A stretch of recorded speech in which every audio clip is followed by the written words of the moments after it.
Austin, what is "Are you ready for this jelly" mean? So apparently Leon has never heard the classic Destiny's Child song, Bootylicious, I believe is what it's called. The refrain of which is, I don't think you're ready for this jelly.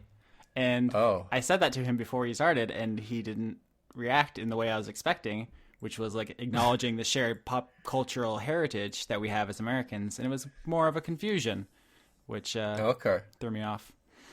All right. I would say You know- just Google Bootylicious, but that's probably not what's going to happen. If I don't know if that's how the search engine optimization works. No, no. Oh, not at all related to that. I was thinking earlier this week, an alternative title for the movie The Blob, which is about an alien jelly that comes to Earth, would be Space Jam. Okay. I guess. I feel like we could. I feel like we should be better than this.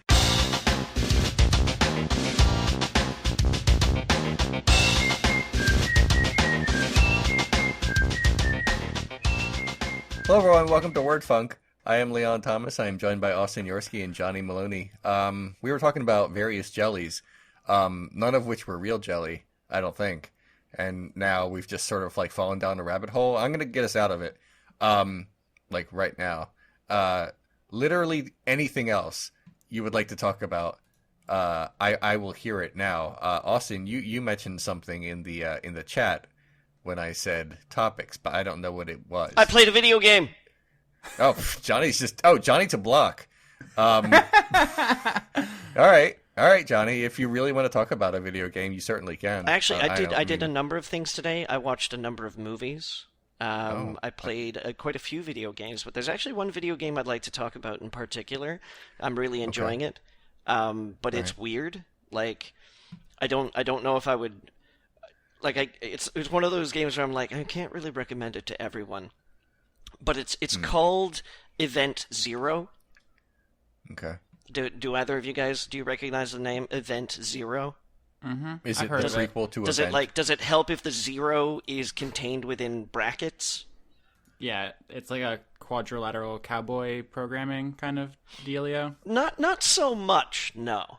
Okay. Because it has less to do with programming than it does to becoming friends with HAL 9000. Where the setup is that it starts and you get selected for this space mission into space for reasons of space, and then through a series of unfortunate events, you wind up being jettisoned from the ship that you're on in an escape pod, and you don't know what's happened or if any of the other crew are alive or if they know that you are alive or anything like that. And pretty soon you come upon, I can only describe it as being like the Chevrolet showroom of, like, an auto show from the 1960s, except about a space station, where it's like, come to deep space, where all the action is. You'll find excitement, danger, adventure, and plenty of men and women who are adventure-minded just like you. Hi, I'm Trip Fisk, and this is my spaceship. But it's like, so you get onto this, like, weird old, like, kind of like showroom of a spaceship, basically. Mm-hmm. And there doesn't seem to be anybody around. But the computer is still working. And you interact with the computer by, like, walking up to a terminal, turning it on, and then actually typing conversations with this AI. And it's like, I mean, it's not like a super sophisticated AI or anything like that. We're not talking like IBM's Watson or anything like that. But it's a neat little Turing machine, with just this veneer over top of it, where it's like you're on this space station trying to find where people are and, like, what's happened to them, because there used to be a lot of people here, and what happened to your ship, and why was your escape pod ejected, and why did all these things happen, and the computer's glitching out a little bit, and it's like, ooh, man, I don't know, that's weird.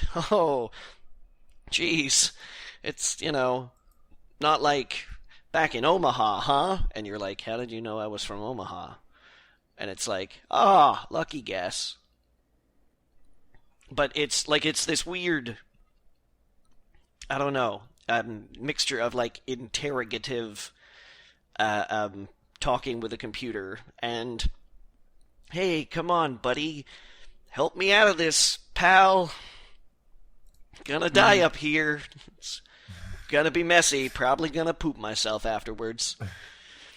So in the genre of video games where you're investigating an abandoned space installation, along with Adrift and Tacoma, I believe is the third game. But Tacoma has not been released yet. Yeah. Well, what's funny is it should have been released, but apparently at some point they basically scrapped a lot of what they had and kind of started over. Yeah, they wiped the slate clean. Tabula rasa. A really ballsy move, considering how much 3D assets cost to make. But like, does it stand out? Because that's a really old story. We got your Space Odyssey. To an extent, your that's the thing. Shock. I sort of feel like I'm wandering around in 2001: A Space Odyssey, having a conversation with HAL 9000 after the fact. Cool. It's kind of like it's kind of weird, I like the mechanism of talking with the computer, whose name is Kaizen. I like the mechanism of talking with Kaizen being something that like you can specifically arrange. Like it sort of reminds me of a mixture between 2001: A Space Odyssey and Her Story. Mm-hmm. Okay. Where it's like you're looking for it, because the thing is, it's weird, you can't game the system either. You can't just like plug in keywords, because he'll be like, or she'll be like, they'll be like, I have no idea what you're doing. I'm sorry, I just gendered a computer. Why would I do that? But Kaizen will be like, I have no idea what you're talking about. But then if you ask a specific question, the response that you get is much more directed at what kind of question you were asking. So as long as you guess, I guess there must be a certain way to be able to manipulate the game into getting what you're trying to talk about with like the minimal amount of effort. But if you buy into the fiction, I find it quite refreshing. I like this idea that I can employ my own personality in the game through how I communicate with the computer. Like it feels like a direct extension of me, as opposed to something like Adrift, where despite the fact that it's absolutely incredible in VR and one of probably only like I think two games that I played with my VR headset that made me feel a little queasy at one point in time, but it doesn't have that presence, that agency.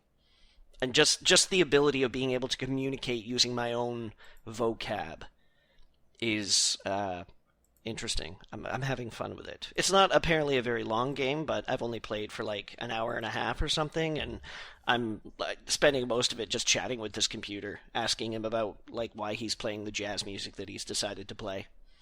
He plays music. Okay. There's no soundtrack to the game. It's just sometimes he will put music on. And I'm like, well, why are you playing jazz and things? Mm-hmm. So, when like in the game, like, are you wandering around the station and you talk to it, or are you like sitting there talking to it? No, you wander around the station. In order to communicate with the AI, you have to walk up to a terminal on the space station, and then you like press a mouse button, and the terminal comes on, and it's like, hey, Johnny, what can I do for you? And I'm like, can you pour me a drink? And he's like, ha ha ha, no. Oh. All right. That's neat. Well, it's true. He wouldn't be able to. Kaizen doesn't have arms. They have no arms. Okay. But there was that. I watched a bunch of movies and other stuff too, but I'll pass the conch, so. Okay. Austin. You had something do? you wanted to talk about? That's me. Now that I'm done stealing the spotlight? I mean, I have lots of stuff to talk about. Do you guys want to talk about the thing I said in Skype earlier? I guess. I just don't know, like, what brought it on. Okay, so I have this theory, and I tell anyone who will listen, that all mammals are cute. That there aren't any non-cute mammals. You are so wrong about that. I know. And like, well, that's the game of it, is to try to find a non-cute mammal. And I think some humans and gorillas, apes, those definitely qualify, monkeys, and that's like easy mode. Hard mode is to find something more obscure that's not cute. And the litmus test I found for really weeding out the people who take this game seriously is the star-nosed mole. If you don't know, I just found it. Yeah. By accident. I typed in ugly mammals. Oh my and God. that's what came up. Okay. Well, Everything is. Oh, this is horrible. I don't want to look at any more things. Yeah, they're This is pretty all horrible. disgusting. No, not just that, but like everything that came up in Google. Why did I do that to myself? I just wanted to beat you at this not game. I think that's what you call the bait and switch, Leon. Johnny, what is your opinion on star-nosed moles? Not down with them, Okay. Like I'm not sure I would go ahead and describe star-nosed moles as being straight up ugly, but they are certainly unsettling. So I think they're unconventionally cute. I like their potato bodies. I think they're just kind of cute, squishy, soft potatoes for like 90% of them, which is like a majority. You have to give them credit for like all of that they have going on. It is the nose, though, right? It's kind of out there. It's a lot. It's a lot to handle, and I was literally sitting with some law school kids, guys, humans. I don't know. We're all like adults now. It's weird. And I was like, "What do you guys think about starry-nosed moles?" And no one knew what I was talking about, so I had to Google them and show. And most people thought they were ugly, but one guy was like, "I want to smooch that snoot.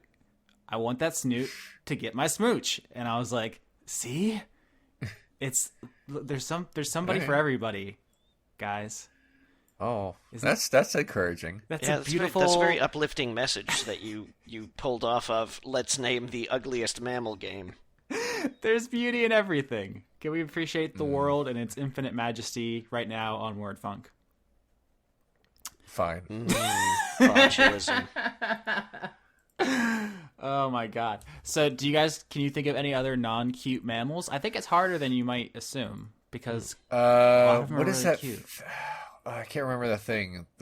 I think possums, when they open their mouths, Aw. that's frightening. It's cute. It makes them. They think they look ferocious and scary, but they just look like Ooh, nerds. I don't want to be anywhere near that. No. Possums are a weird thing because when you see them in nature, you're kind of scared because they might have rabies, and usually they're all like dirty and mussed up. But when if they're cleaned and brushed, they're cute. Well, I haven't been to a zoo in a really long time, so like I haven't like encountered a possum where it was safe. Is what I'm trying to say. But you could always just go to YouTube and like search cute possum or something. And there's some good videos. I think there's one who's eating a strawberry that I like a lot.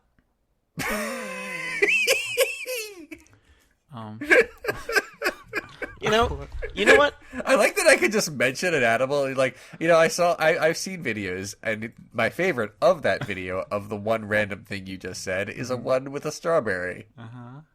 It's very good. You've seen a lot. You've seen a lot of them. Rams are not cute. I think they can be pretty cute. Like all of those kind of like barn animals. Is there a better word for them? But a ram is not a barn animal.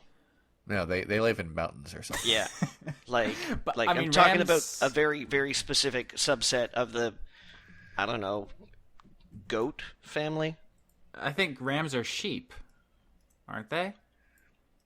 Oh God, we're gonna sound like idiots, huh? Hey, you were the one that Yeah, like you're the mammal expert, This is- Strawberry Man. this is- First Yeah, of and all, while that's not while I'm on the subject, camels are pretty fucking ugly too.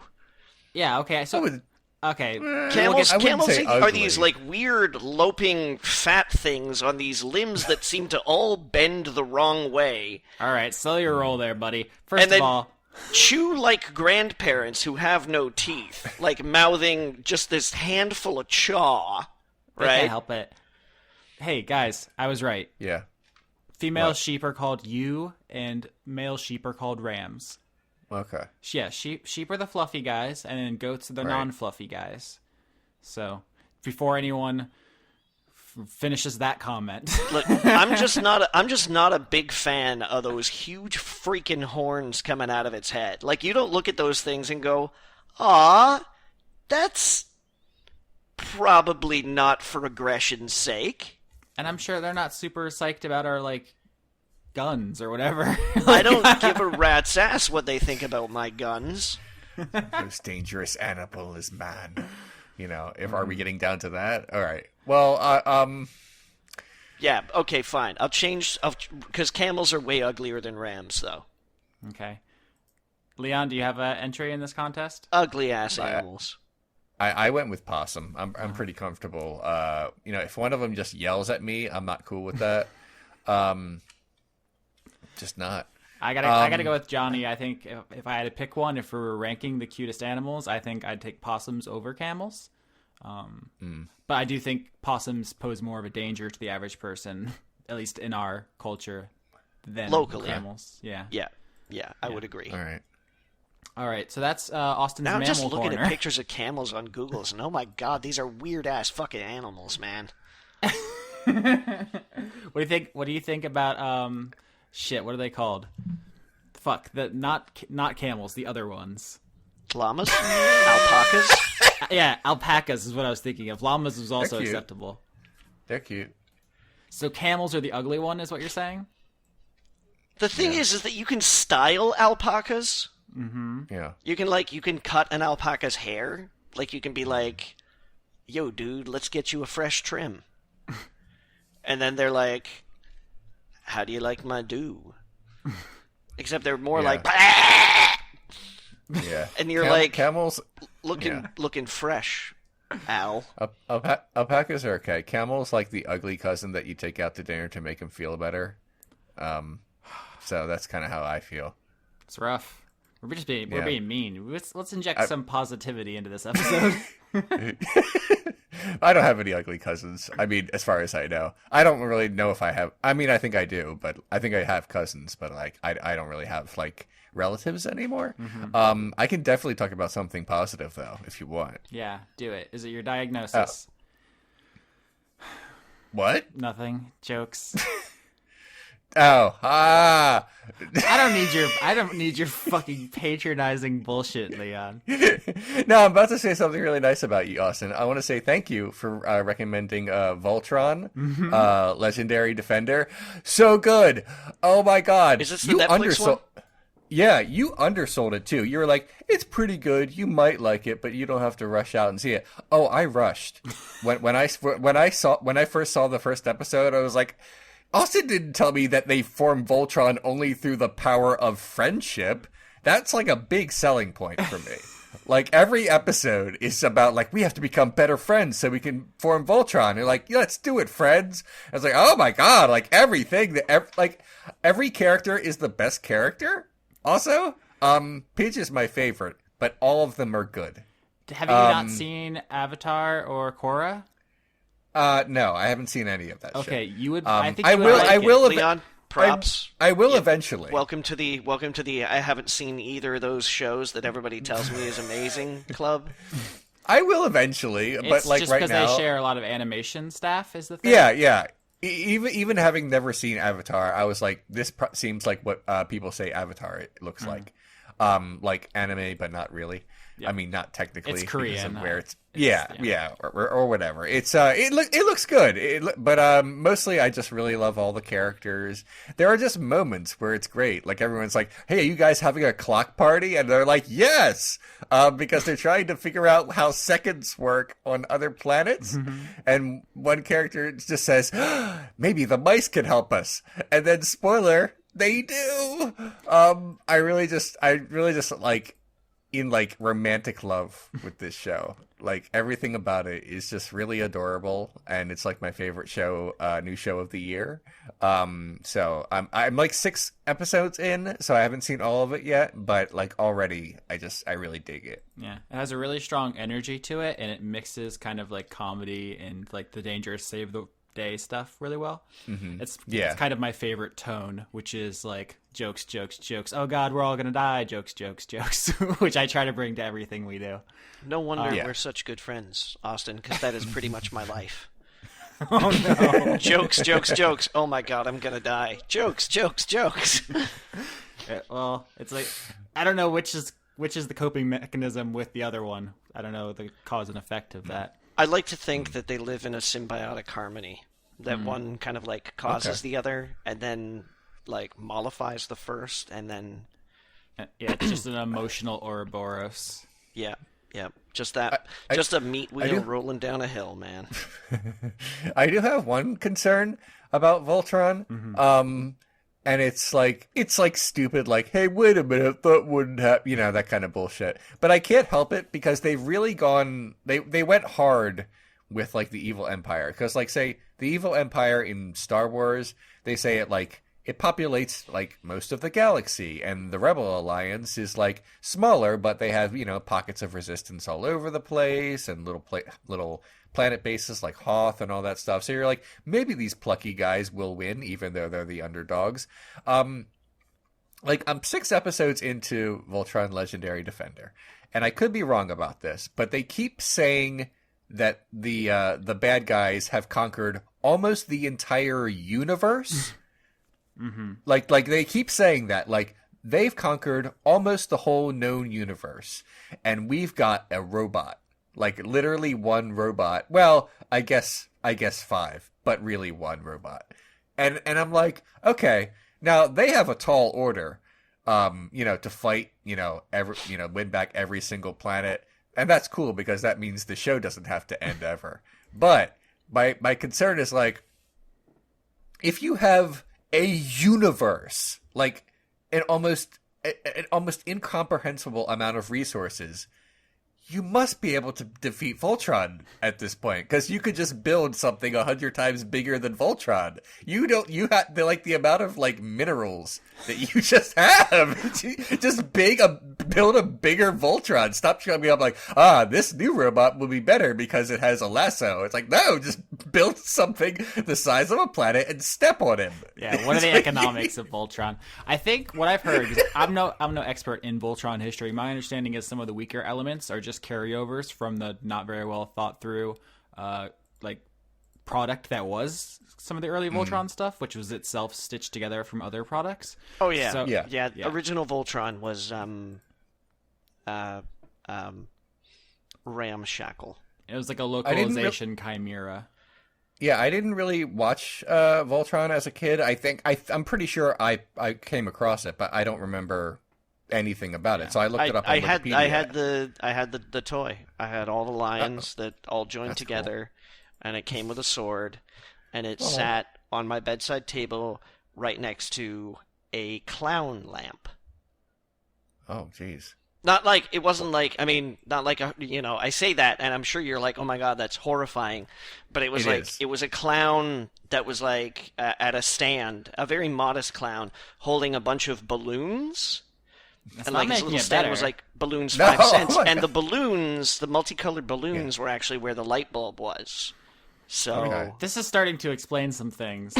That would be like, look, I grew up in a room that had a clown motif, and that is why I'm afraid of clowns, because someone thought that was a good idea. If that just existed, that lamp it in does. my home. In your home? Yeah, like in my home, like I woke up one night and suddenly there was a cloud lamp like on my desk. I would never stop screaming. Everything else was spaceships, though. Because I was like, I had, that like, you're cursed. I had spaceship sheets. My wallpaper was actually like a photo mural of the Earth rising over like the horizon of the moon. So it was like a shot from the surface of the moon, and then like tons of other like spacey things. I had this like one little clown lamp thing that I had for as long as I can remember. Like I don't remember my parents buying it for me when I was like 5 or something. It was like by the time I started cognitively piecing together my world, I was like, oh yeah, the clown lamp, I know that. So it didn't actually like, it wasn't something I had to absorb. I think if it was something that I had to absorb just all of a sudden, if they were like, hey, we got you this, I might be a little bit more like, why? But none of that happened. And now you're cursed. Uh, The Curse of the Clown. well, that's the title. Do you guys... can't not be. It could. We could say some other stuff. We could say something funny about boners. Yeah, You never know. I mean, not just that. Like, what was it? Was it last week or the week before that we had like a red letter day for titles? So Yeah. Yeah, I had about last week's title, I ended up combining it from two things I wanted to do. I just realized like today, maybe Professor Severe Googles himself every once in a while. Oh, you spelled it wrong, so it's probably fine. Oh, did I? Yeah. Oh, okay. I spelled it like the word severe. Yeah. It's close, but it's a little different. So we have plausible deniability. Fair enough. All right. I'm speaking. Even though we say Austin Yorsky all the time. Shut up.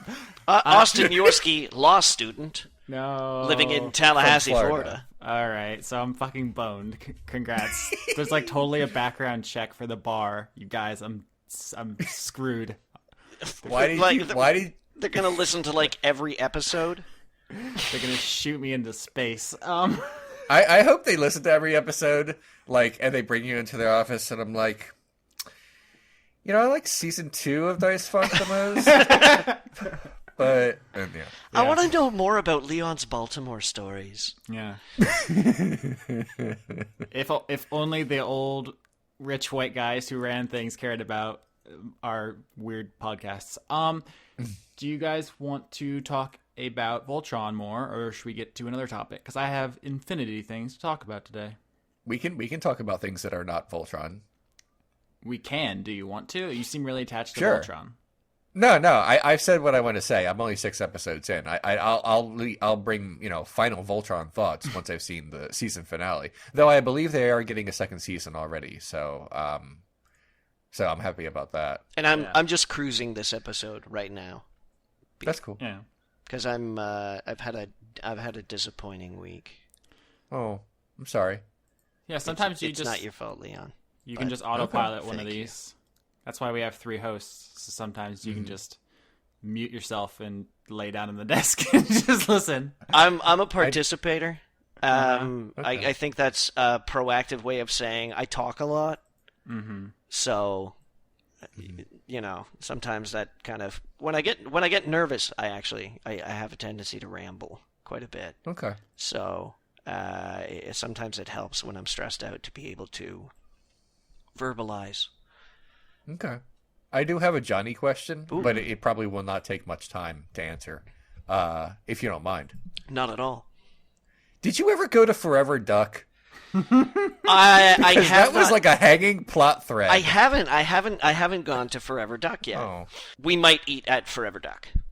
Austin, Yeah. you said you have like tons of other things you'd like to talk about. I will hear them now. I do. I'm looking at the Audacity now. We're half an hour in, and I feel like we literally just started. I don't know what all that content is. I hope you enjoyed it. We were just rambling, which we normally do, but I've been trying to make these episodes a lot more natural.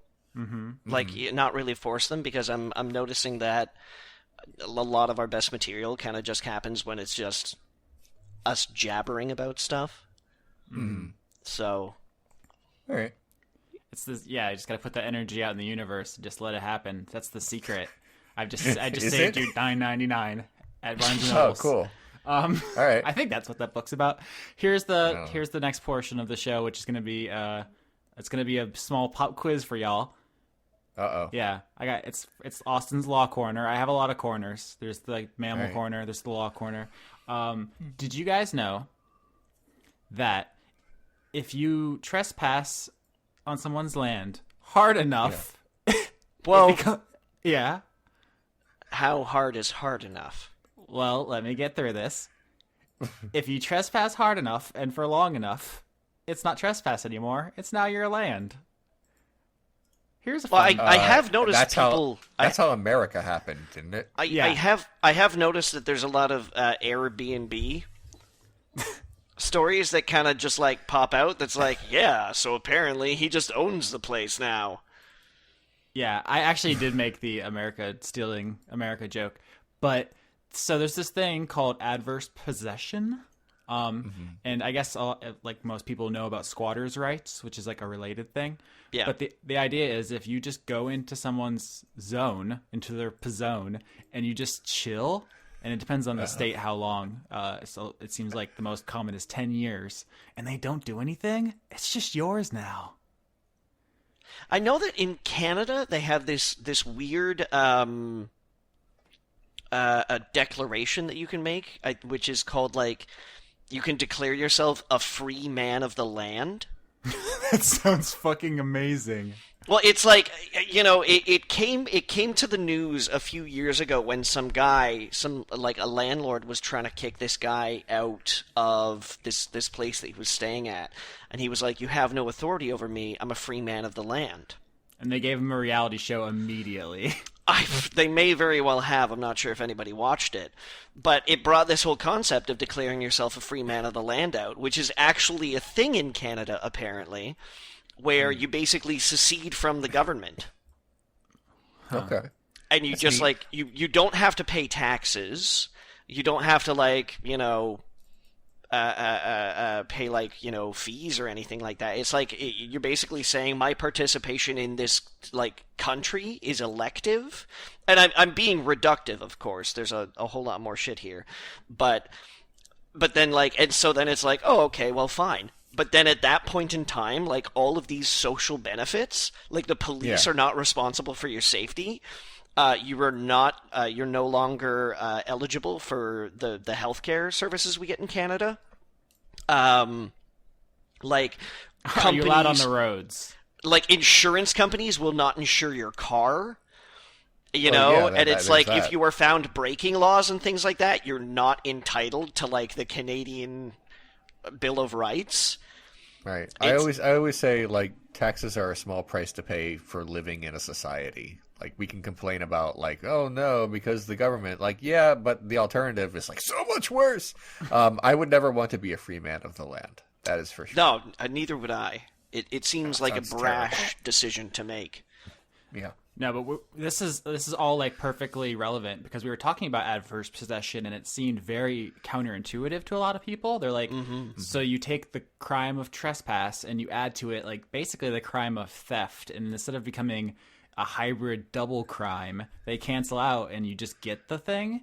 So here's the thing. I mean, if someone, like, for whatever reason is on your land and you're like, okay, I'm not going to do anything about it for 10 years, then it sounds more like you're a guest. And at that point, you're like, well, you know, I basically have squatters' rights. In the same way that someone has, like, if two people live together for a very, very long time but never technically get married, they're considered, like, common law married and receive certain benefits. Well, see, like, so, I'm sorry, but if, like, someone, like, came into my home and I was like, and I didn't initially invite this person, but then I was like, you know what? Stay. No, but see, for 10 years. Leon, the very important detail here is what you just described in that scenario would immediately put an end to adverse possession. You can never say okay. That immediately ends it. That has to be against your will. They have to be trying to steal it. So you can't just rent a place for 10 years and then be like, "Ha ha, it's mine now." It has to be like attempted piracy, basically. So, like, what does that mean? Like, you call the cops and they're like, we can't figure it out. No, I think it's basically like it's kind of like a weird statute of limitations thing where it's like, oh, you're trespassing. Oh, okay, you've been trespassing for the last 10 years and nobody seems to give a shit, so I guess it's yours now. Yeah, I guess that makes sense. I mean, like if you steal something from someone and, like, the statute of limitations runs out and you can't try that person for it, then you can't make them give it back. So I guess that kind of makes sense from that perspective. But I also feel like that must be extremely rare, because if someone is like laying siege to your home and, like, the authorities are just like, we'll do it tomorrow, and then they just say that for 10 years, then that's really more of a fault of the police, I guess. Well, I'm a little confused about how this can happen. you can take it up the chain, presumably. Well, yeah, once the police get involved, you probably can just get them taken away for trespassing. It's the idea is that you didn't notice. Leon is suggesting, though, is that if you go to the police and the police say, "I will get to it." Well, no, because at that point, that's negligence. Crime. That's negligence on the part of the police. So this is less about trespassing and more about like someone getting an award for a 10-year game of hide and seek. Like if someone like busts in, just sits in your cabinet like that you never opened, like it's just like there's like a cabinet in my home that I open like once a year because there's nothing in there. I just I like to dust. So you're very close, Leon, but like it keeps getting crazier every time you peel back a layer. You're like, no, I get it now. And it's like, no, you don't, dog. Hold on to your britches. Here we come. Because you can't just hide in their cabinet. You have to be, quote, open and notorious. So it has to be a declarative occupation. You have to basically flaunt it. Okay. and to get away with it. It's crazy. So every morning, like I would have to like sneak up to Leon's bed and be like, I'm living in your cabinet. No, okay, so the only way do about it. I'm sorry, but the only way in my mind where this actually works is if you bust into someone's home saying, I'm here, and you can't do anything about it, and then like do like the crouch chop, and then just like lay down on someone's couch, and then the owner of the home is like, I'm going to see if I can handle this myself. And then they're just really stubborn about it. Like, like 5 years in, they're like, I've come this far. I'm not calling the police now. And then they just keep fucking up every day. Like, they can't pull them off that couch. That's the only way in my mind where this could actually work. And at that point, I'm sorry. If you haven't got the law involved by that point, it's sort of your fault. Leon. And I'm not saying it's okay, but I'm sorry. Is there another onion layer to this? Leon. No, there's like 6 more, but go on, Johnny. Leon, I just wanted to say that I think you have just successfully pitched your first Adam Sandler movie. The Trespasser, starring Adam Sandler. I don't want to go. That's my early Adam Sandler career impression. I would have to believe that David Spade would be the owner of the house, but because he's so small, he's not able to pull him out. Mm-hmm. But he refuses to call the police because he wants to seem like a big man. And then 10 years later, the movie just ends. And then they fall in love. No, 10 years later, Adam Sandler is like comfortably resting in his new property. And then a very haggard David Spade, who's like, all geared up or something like that, shows up at the door is like, I'm here to stay. And then it's like, to be continued, right? Because then we get the Trespasser 2, where we flip the tables, and now it's a Home Alone spinoff or something where he has to defend it. I would like to believe that the after credits sequence of the Trespasser Part 1 is just a cameo by Rob Schneider wearing a policeman's uniform saying, why didn't you just call me? And then it just ends. So the next layer of this hilarious hypothetical we've concocted is that sharing the space with the person would also defeat it. You as the owner can't be there.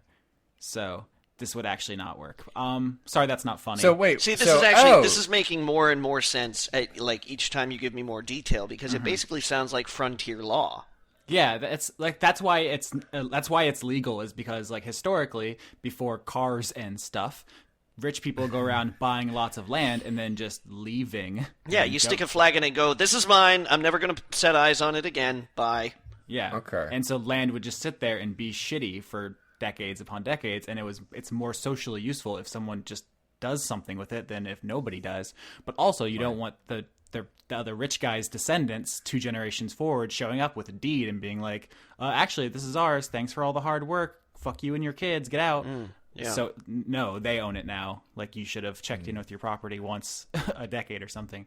So that is like the idea behind it. But like all of these fully grown adults in this class with me were like shocked at how un-American the idea of taking someone's property that is. Like so American. That is like all that's American. That was my punchline. Like every American ever. That's what I said. I was like, there's nothing more American than stealing land. That's our whole thing. That's like our gimmick. That's our wrestling gimmick, is we go around stealing people's land. But there's some sharp political divisions that I'm intuiting from some of these people, which is fine. Mm-hmm. I realize my politics are largely bullshit too. But it's just a crazy thing that we live in a system where you could just walk onto somebody's land while they're living somewhere else, and then just sit there long enough and it becomes yours. And there's Yeah, different. but that's like yeah. a 10-year plan Yeah. that like could go awry like 9.5 years in just by someone saying no and figuring out what you're doing. It definitely has in like number of cases I've read. Oh, So yeah, that happens quite often. Is someone will show up 9.5 years in, and then they'll try to like pull some legal wizardry to get out of it. Some states have like 7 years, or like one is if you have a defective deed. So it's like doesn't actually let you own it, but it like is you could reasonably think that you do. It could lower it as low as like 3 years. So there's actually like so if a shyster sells you a fake deed to a plot of land that he convinces you he owns, and you're like, yeehaw, it's mine, then that's like, well, he didn't know. Cut 3 years off. I don't know if outright fraud would be acceptable, but I think like some of the examples we've seen, or if it's like someone didn't sign it right, like there was an intention to sell it, but they didn't sign it, so like it's technically not binding, but like the intent was there, or something like that. There's like exceptions, but like the idea is like 10 is the average, but like if it's only a 3-year investment, you could conceivably think about doing it. And I think the more common case is like if someone puts a fence between two neighbors and they put it like too far into their neighbor's property. And then, like, they notice 10 years later, it's like, that's mine now. Like, you didn't notice. It's my stuff. I took it. That's, like, the actual, like, common modern usage of this thing. But there's also other, So that's a weird thing. There you go. I mean, if anybody in America is looking for a place to possibly live, like, rent-free for the next few years, if you can find somewhere that's, vacant but not vacant, quote-unquote, and then they just go, oh, hey, you're trespassing, be like, oh, I'm sorry. I guess I'll go. Was there a punchline or? No, that's it. Okay, I'm not sure what the joke structure of this show is, because it's like it's just a conversation we're doing, but also we're like trying to be funny, which is like a weird tension between us. Sometimes I have one joke that I write per episode. Oh my God, is that what those are? Yeah, oh, that's shit. it. When I say, hey guys, I was thinking about something earlier today, and by that I mean I was thinking about it, and I thought, I bet if I like word this in a certain way, it sounds like a setup and a punchline. Yeah. It just so happens that the one I was going to use had the word jelly in it, and then you said jelly, and I was like, oh, okay, I could actually make this sound like it's a conversation, like I had a transition or something. And now that you've confessed to it, Leon. Yeah. Yeah, everything's ruined. Yeah, I know, right? Yeah. So why do you want to know that, Austin? Why would you want to know? You've read the Meat Wheel Bible, Austin. You don't want to know how the sausage is made. This show must be an absolutely puzzling thing to stumble upon if you've never listened to it before. They say like someone in the comment section, like basically just asked me like, "What is this?" And I'm like, it's like a conversation among 3 friends. And like, I can't remember that person's response, but it wasn't like, neat. Yeah, Renegade Cut is a quality show about thoughtful analysis of films, and the other 2 are like just rolling trash fires of vomit and garbage. No, Wordfunk is a rolling trash fire of vomit and garbage. Dice Funk is like a planned trash fire of rolling It's a garbage. small controlled burn. Oh, did I? I probably maybe I don't know if I should reveal this now, but I've already started thinking of my character for whenever Violet either dies or we just start season 3. I think you will be pleased that this person will just be like a regular race and a normal class. So, but there's definitely a catch because I know you, Leon. Well, I mean, he's going to be, you want me to say it now, or you want me to, like, wait a few months or however long it will be? This is a dangerous gambit, because I very much want to know, but also, if you get my surprised reaction in the first episode, that could also be priceless. I don't know. No, we need to discuss it beforehand, so you can, like, say it's okay. Yeah. I'm very curious. I'll leave it up to you if you think the time is right, because I can't know, because I don't know what it is, so I don't know if it's... Okay. Yeah. Okay. Basically, it depend. I'm not sure about the background because like the way you level is different, so I have to like take that sort of thing into consideration about what kind of powers I will get later. But my in terms of who my character is, he is a non-magic user who is a fake street performer of magic. Okay. So Basically, you're going to be basically, classing as a rogue then? yeah, basically that's the idea. I actually have been reading the player handbook, and like the way they describe it, it's like magic is way more rare for like everyone else who are not adventurers. Like the way it's described is like they will have only rare encounters with real magic. So I feel like a street performer who like does, like what we would consider in the real world magic tricks would be a fun character to play. The question is, are you going to be like a David Blaine street performer? Or are you going to be like, have you ever seen The Brothers Bloom? I have not, but I want to. Okay. All right. Then I'm afraid he's Is he deliberately a con man? Oh, yes. So lifting wallets and making coins. Oh, yeah. Very much so. All He's in it only partly for the magic. He's really in it for the money. And his name is Abracabastard. Fuck off. Fuck off. This is an elaborate prank. You're not actually planning to do this. No, I totally am. This is a very good joke. Thanks, Leo. No, I'm genuinely serious. I just haven't decided whether he's going to be a human or a halfling, because halflings are very good for being rogues, according to the book I'm reading. But human is just easier for me to put together. Can I just say, I'm very proud of you for reading. It took you almost a year. Or no, it's been more. It's been like 13 months. I know it was hard for you, but you were brave, and you actually went to bat, and I'm proud of you. Okay. It takes a lot of courage. Yeah. I don't know if that's gonna work. We'll talk in the Dice Funk chat because.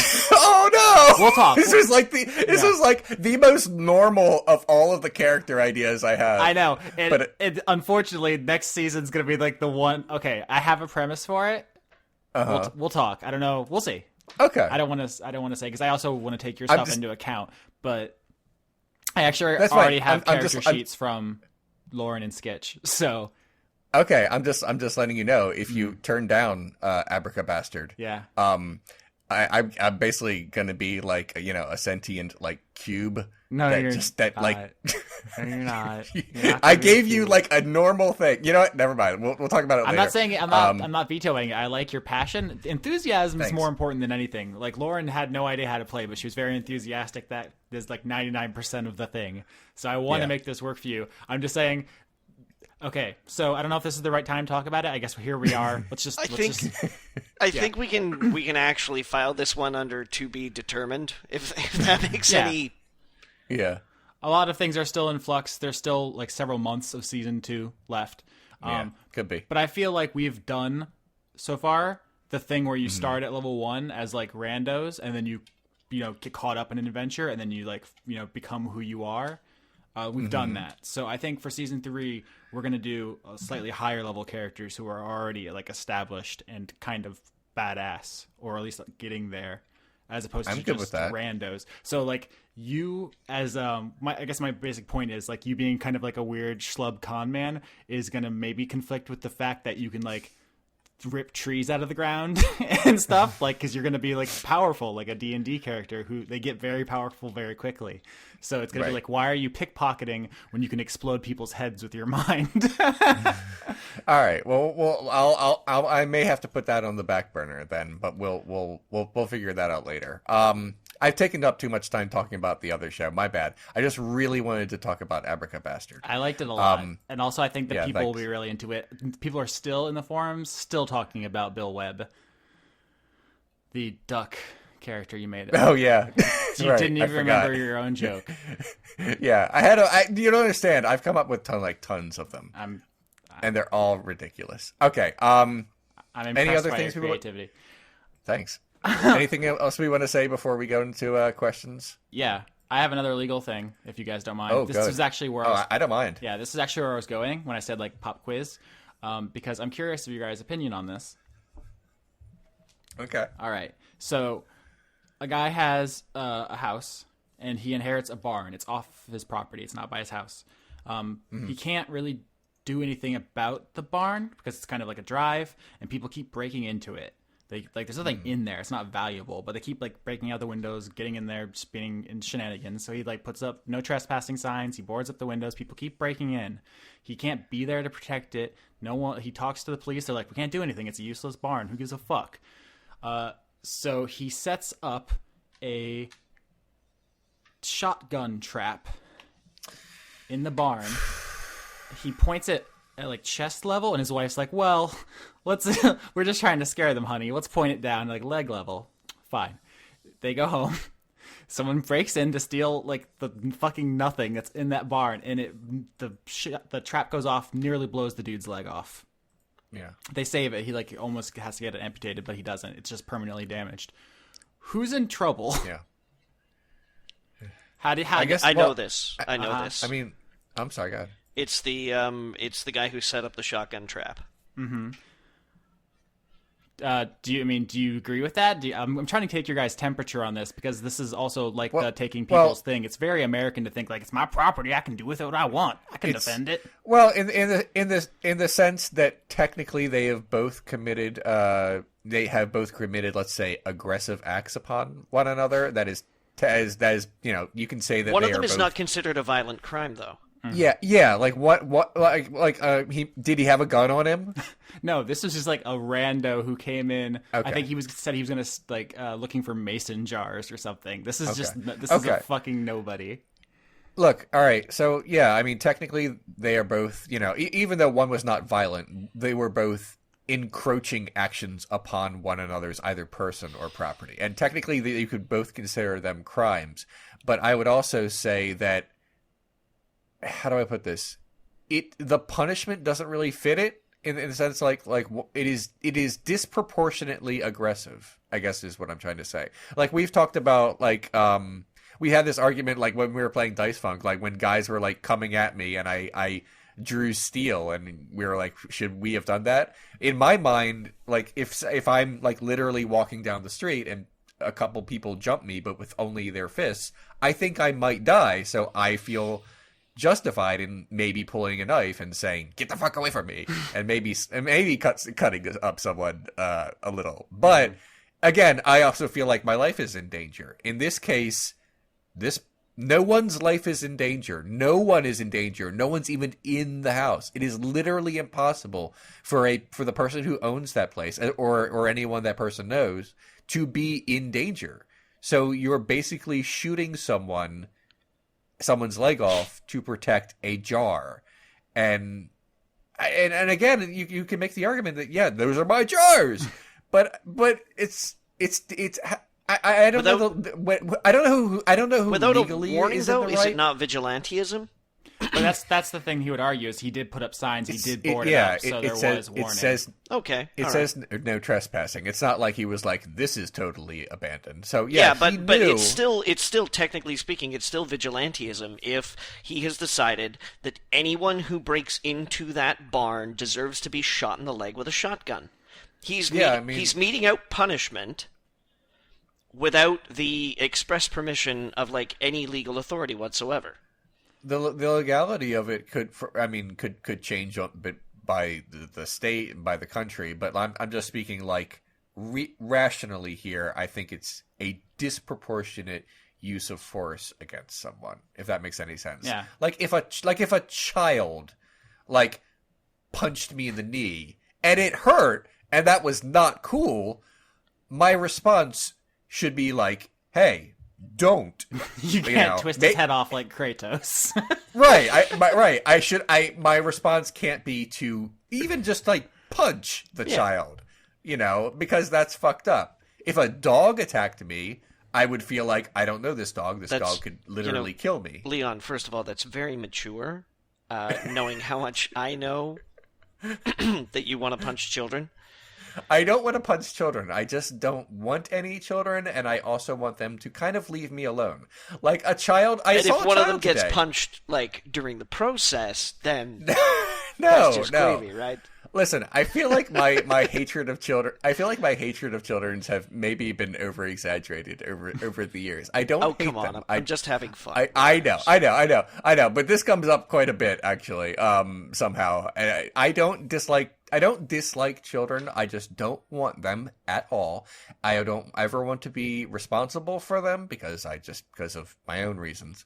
And I find them just a little annoying, which is common because kids can be annoying. Maybe not as much to their parents, but anyway, I saw a child today, and the child waved to me, and she said hi, and I didn't know what to say because some parents don't want you to respond to their children even when they talk to you, which is a thing, and I just kind of smiled back because I thought that would be both safe and polite, and I left it at that. I just really want to quickly jump in here and just quickly tell like my favorite story about children was that when my partner was in the elevator, they were in there with a couple of parents and a kid, and the kid was just fascinated with the wacky socks that my partner was wearing. Mm-hmm. That's cool. And looks up at them and says, "What's your name?"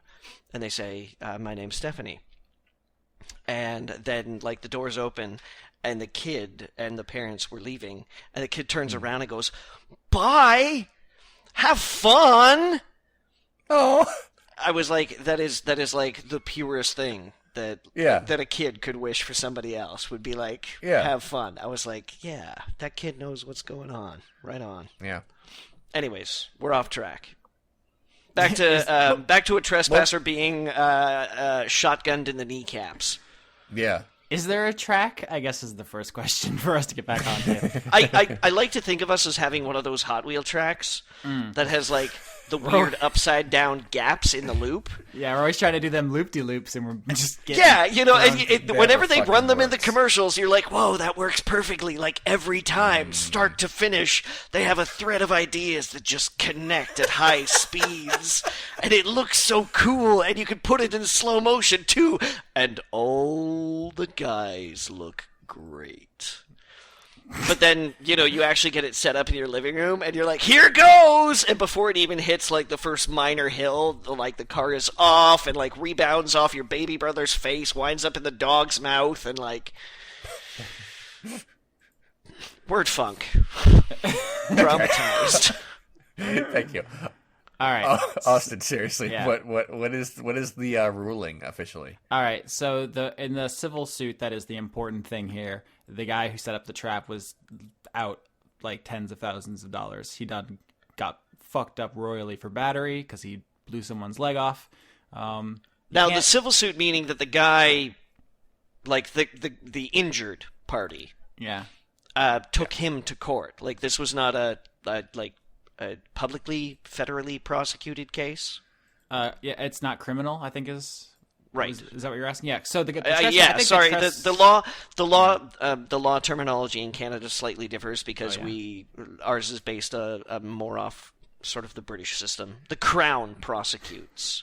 Oh, got it. Yeah, I assumed it was different. I just didn't know how much. But yeah, so I think the trespasser did get like a slap on the wrist in criminal court. They were like, "Hey, don't do that." But the much bigger decision was that you cannot set up death machines on your property. You can't just have no accountability Rubes Goldberg's firing squads. That's nuts, and it would set a precedent that we could all just have basically death traps. That's banana sandwiches. You can't do that. And then what would happen to the Domino's Pizza Man? Yeah. yeah. That's. I mean, tell you're you joking, but seriously, they would fall like dominoes. Yeah. Nice. You're joking, but seriously, that would just setting that up, like even just taking like criminals out of the equation, like the mailman. Well, it wasn't the front door. I think it was a door inside the house. To be clear. Even so, like I know what you're saying. Yeah. But yeah, so the main thing here isn't like that he wasn't warned because there was signs. It's that lethal force, potentially lethal force, is not proportional to theft. Theft does not put you in harm's way. You cannot reasonably expect to fear death or serious bodily injury, and you have to use reasonable force. That's why it's however, that. One of those cartoon leg traps of a noose that like whips up and hangs somebody upside down for a little ways, you might get away with that. Actually, see, I'm going to be doing this a lot. So you can retain somebody for a quote unquote reasonable amount of time in the recapture of your property or like quote unquote citizen's arrest. But there's no like hard number. Like it's like, oh, you can capture someone for 20 minutes. Like no one. It's literally you have to just guess your. It's at your peril. You will have to plead your case eventually. Yeah, it's kind of like if the person thinks you captured them too long, they could potentially sue you. But this wraps back around to what Leon was saying about how those guys in Dice Funk came at us with fists and we killed them.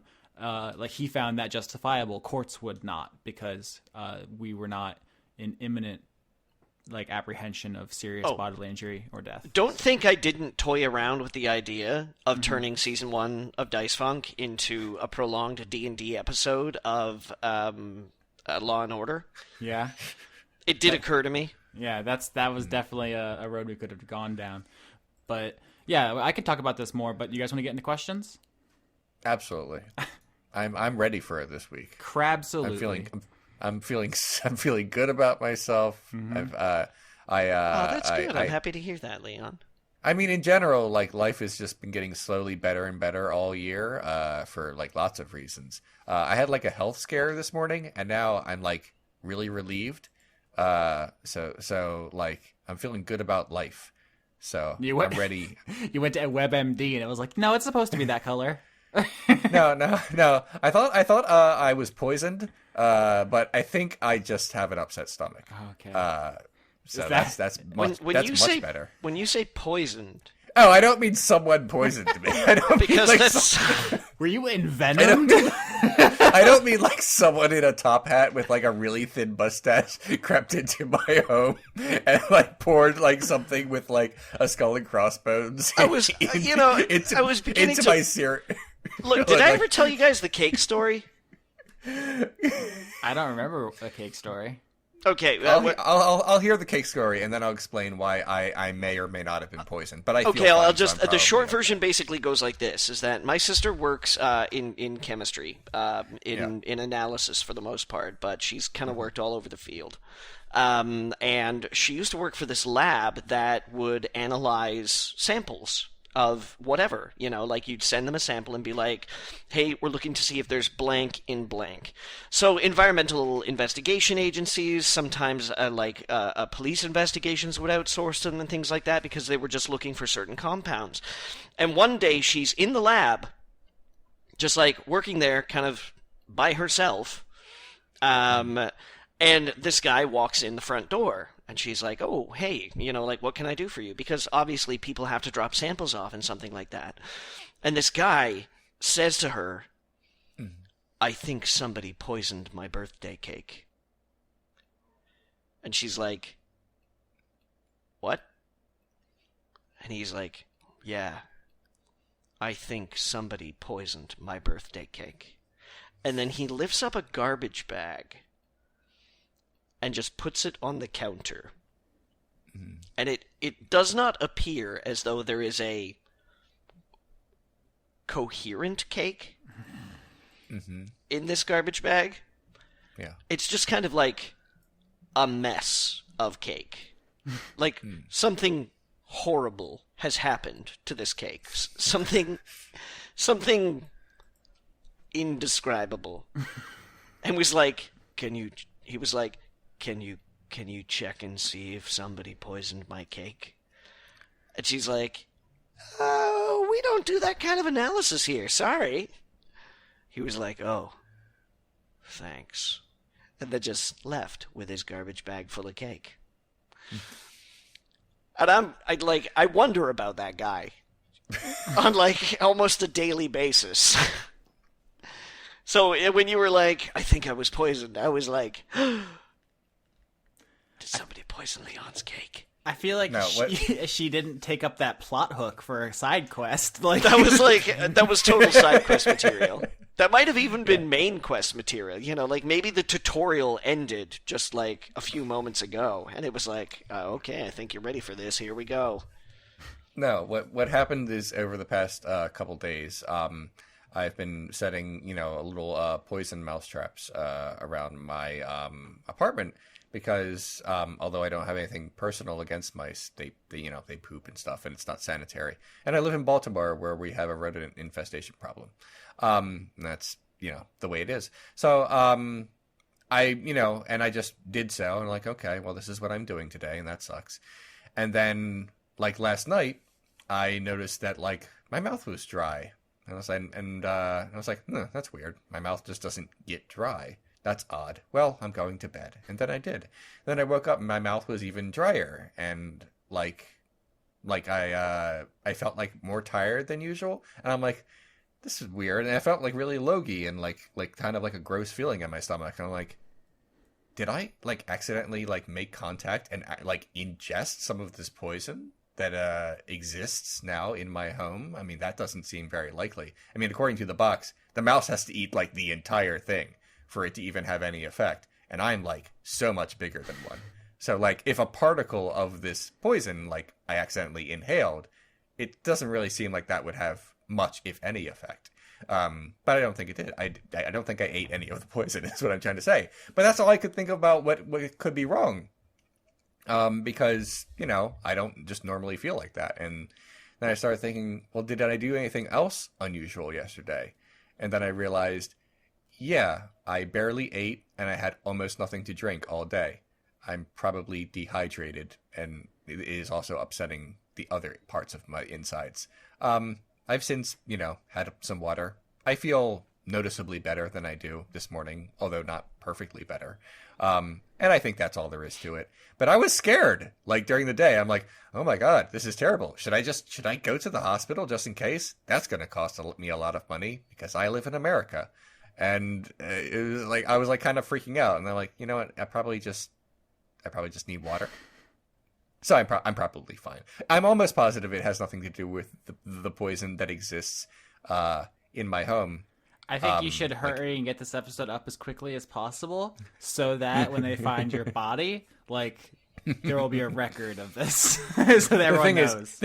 Even if for somehow I do feel bad because like a tiny particle of poison got into my body, like again, like according to the box, like the mouse has to eat the whole thing and then days later it might kill it. What if the mice have become immune and intelligent and they're like grinding it up and putting it in all your food now?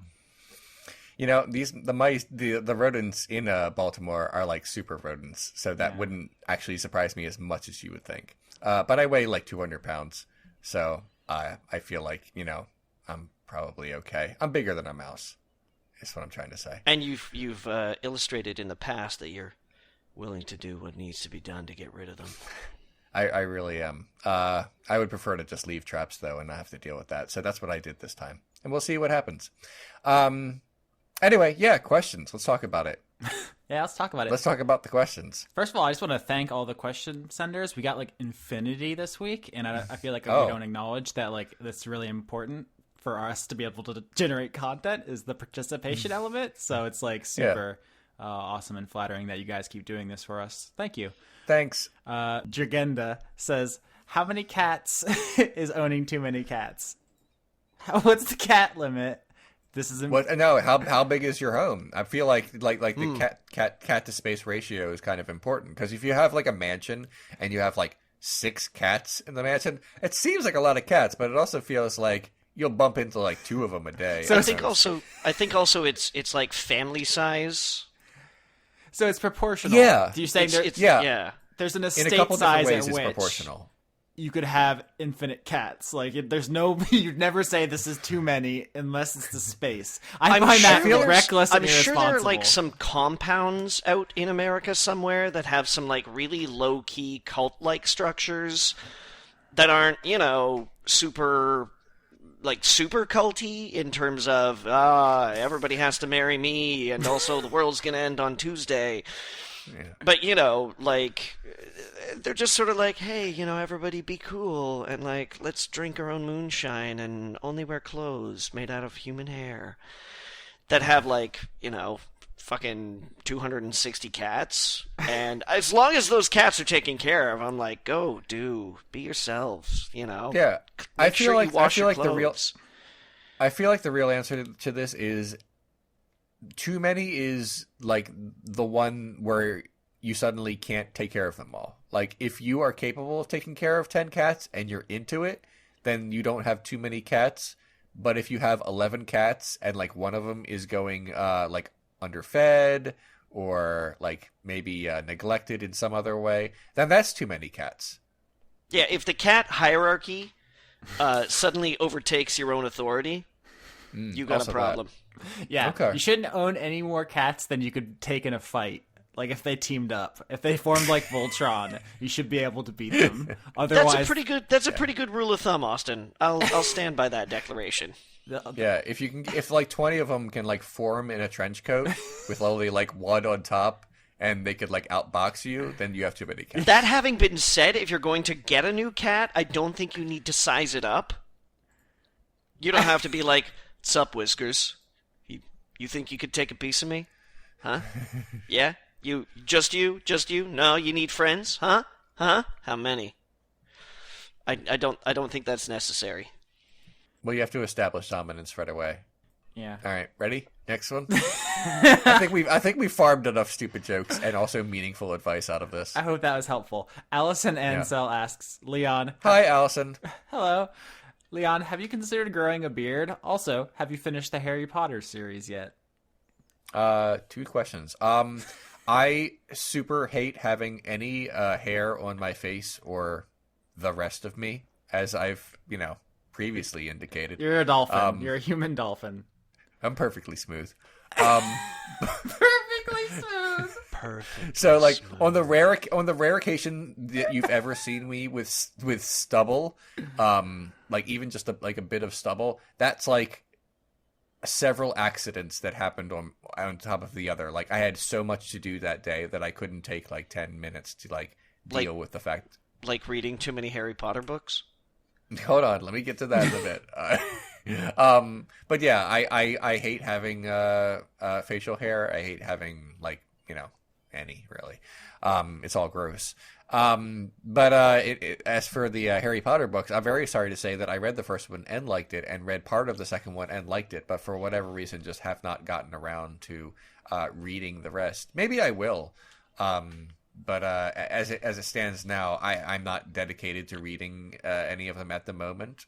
Sorry, I guess. That's it. And that's it. I'm absolutely not going to grow a beard. It's gross and masculine. Next. All right. Dash Sean asks, does an age exist when it is no longer acceptable to sleep with an army of stuffed animals? If so, why do you hate joy? Nope. I feel like your sleep time needs to be like attuned to what makes you most comfortable, because like you're like the only one who's doing the sleeping, like unless someone like is like incepting you. So that's all you.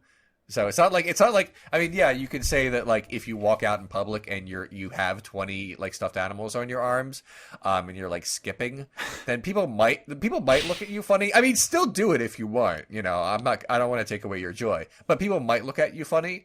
But like your bed it's either just you or just the person who has accepted you for you.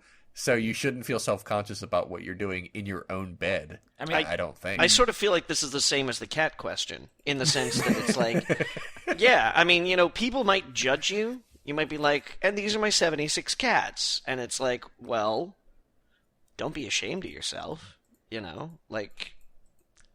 Yeah. There's always going to be people who judge you. Yeah. I just don't think that's the people you want in your life anyway. And it's sad to admit that that's going to happen, that it's like, that we can all kind of like willfully commit social pariah behavior. But as long as we know in our heart of hearts that the people who judge us for these things don't deserve to be our friends, and we're not going to get anything positive from them anyways, even if we were to be friends with them, then, man, like, who cares about a mattress? Get all the stuffed toys. Yeah. I have a friend who has many plush novelties and dolls, and she's a wonderful person. And that's all I have to say about that. Yeah, fuck the police. I'm sorry, I forgot the question. Yeah, but in general, you know. But also, yeah, that too. We got a lot of questions about the last episode of Dice Funk, which got Nope. Nope, Yeah. nope, nope, No, nope, nope. no, Yeah. Nope, no. nope, nope. That's what I was gonna say. Nope. I will get my Next. acoustic guitar and sing you the Nope song. I would say trust us, but I'm actually in the same boat as you guys. I'm also on pins and needles. I don't know what's gonna. I don't know. We're all in this ride together. All right, we'll figure it out. See, that's what happens when you play a session of D&D with somebody who's a little moody. Yeah. Next question. Jade, our doctorate of questions, wants to know. Hi, Jade. Hello. How many pets have you had, and what were they? Tons. I'll start. Literally 2,000 pounds of fur. Tons. Yeah. I'll just start because there's just been a bunch and I can pretty easily do this. First pet I had, I don't remember this dog. This dog existed while I was alive, but I have no memory of it. But a dog named Jumbo. Jumbo was actually very small, and haha, they have names like that. And the small dog named Jumbo apparently bit my older brother, and so we had to kill Jumbo. Let me rephrase that. Someone had to get rid of Jumbo.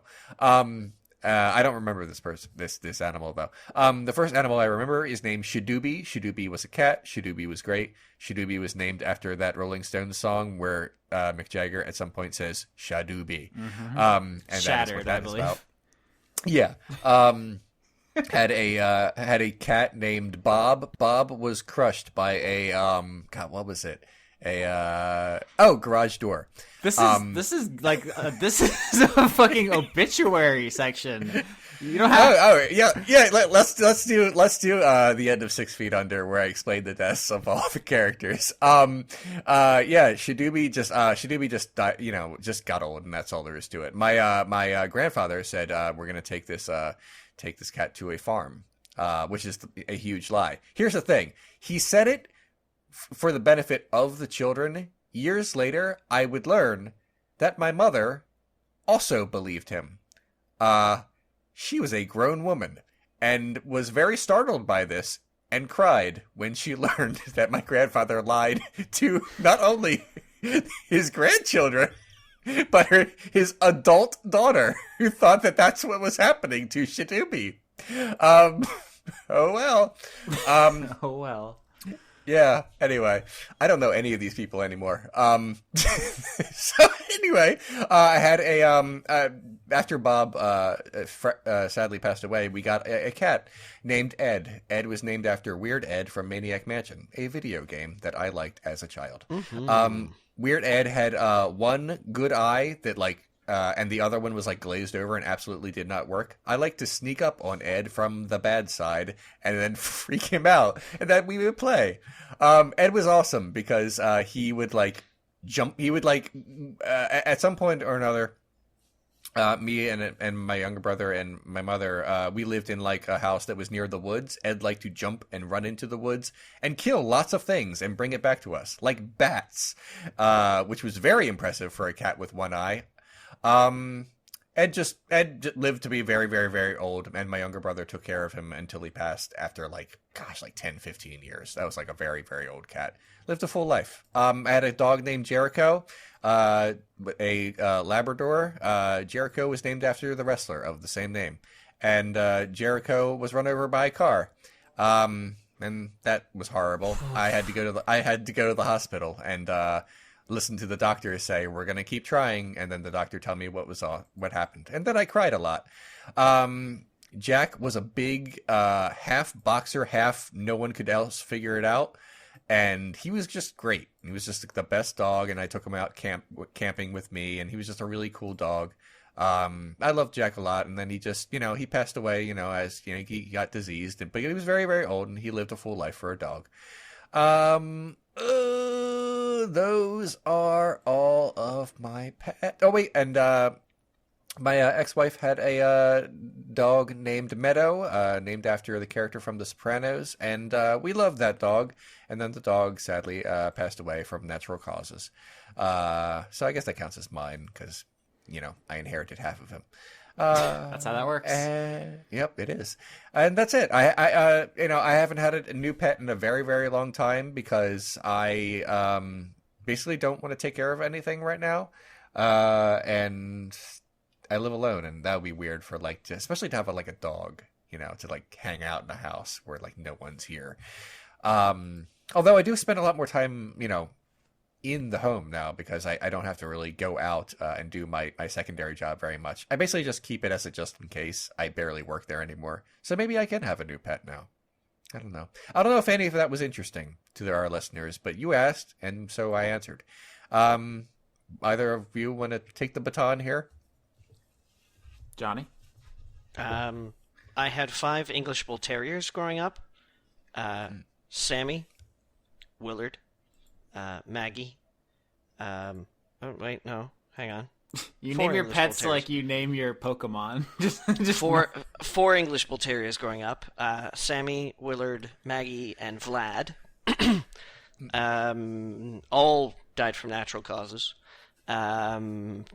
Late in life, my sister adopted a mutt when she was living in Saskatchewan, going to university. And then he came back to us, came back to the house I was living at the time. Frank. Frank was a rescue dog mutt. And then I once owned a hamster named Max. He sounds really cool. Have you ever seen the show Hamtaro? That's how I'm picturing it. I have seen Hamtaro, yeah. Little hamsters, big adventures. I used to make a giant mountainous blanket forts for Max, where I would fluff up these big mountains of blankets, and I would put him on the top, and then he would crawl in the little tunnels of blankets, and come out, and it was like watching a little hamster descend a mountain through perilous tunnels and getting into fights and things like that with goblins of the blankets. I was young at the time, and I played D&D 2nd edition, Advanced Dungeons and Dragons. So I was a Hamsters nerd. are also good potatoes, just for the record. Yes, hamsters are very good potatoes. They're pretty fantastic. So yeah, Max and I had some good times, and I find myself wondering if the grave that I dug for him and marked is still there. Probably not. But the house is, I know, because I've looked it up on Google Earth Street. That'd be a weird thing to go back and check. Yeah. Potatoes, guys. It is totally something I would do, though. Go back to a childhood home, not break into the house, but sneak around the back, get behind the fence, and be like, oh my god, there it is. I found my dead hamster, guys. You go there, nobody's home, you set up shop, 10 years later, you own the place. Ah, that's American law, Austin. I would have to go in and declare myself a free man of the land. And then set up a shotgun trap, because you gotta defend it. What about you? I've had an iguana, a dog, a cat, and a ferret, but the last of those, I was 15. I haven't really had a pet in my adult life, just because I never stick around anywhere. Every year, I basically move to a new apartment, which is not a responsible thing to put an animal through. I don't think. And also, I'm just really super poor, so probably also You're not. a man with a plan and a bindle. I got one of those things. So yeah, sorry, mine was You have boring. a bindle? Yeah, totally got a bindle. Okay. How do you guys feeling about time? Because we got a lot of questions, but my Audacity says an hour and a half, which is unprecedented. Yeah. Not entirely unprecedented. All right, we can do one more, but pick the best one. And by the way, that's going to make everyone else feel really bad. Yeah. Oh no. Quality control here, Austin. I mean, it's a lot of pressure on me, and also a lot of pressure on the question askers, who now are going to have to fight to get the crown from whoever I pick. And the only way you can take the crown is by killing them. Those are the rules. That's podcast law. Excuse me, I think there's only one of us of the 3 who's actually played Crusader Kings 2 and understands the different modes of succession, so... Austin, for the love of God, just For the love of God.